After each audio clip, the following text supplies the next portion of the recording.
299টি আসনে ইলেকশন হচ্ছে। আপনি জানেন শেরপুর 3 আসনের প্রার্থীর মৃত্যুজনিত কারণে এটা স্থগিত আসন হিসেবে ডিক্লেয়ার করা হয়েছে। নির্বাচন আপনারা জানেন নির্বাচনের তফসিল ঘোষণা হয়েছে 11ই ডিসেম্বর 2025। ভোট গ্রহণের তারিখ 12ই ফেব্রুয়ারি। আবারও বলছি, প্রতিদ্বন্দ্বী প্রার্থীর মোট সংখ্যা 2029 জন, আসন সংখ্যা 299-এর কারণে। রাজনৈতিক দলের মোট প্রার্থীর সংখ্যা 1755 জন, স্বতন্ত্র প্রার্থীর মোট সংখ্যা 274 জন, মহিলা প্রতিদ্বন্দ্বী প্রার্থীর মোট সংখ্যা 83 জন, দলীয় হচ্ছেন 63 জন এবং স্বতন্ত্র 20 জন।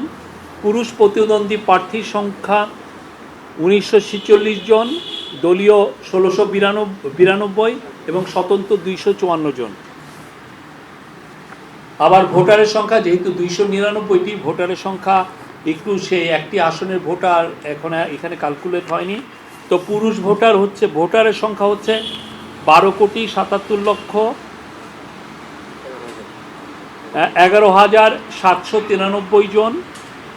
তার মধ্যে পুরুষ হচ্ছে 6,28,25,361 জন, মহিলা 6,28,85,85,200 জন এবং আমাদের হিজড়া জনগোষ্ঠীর 1232 জন।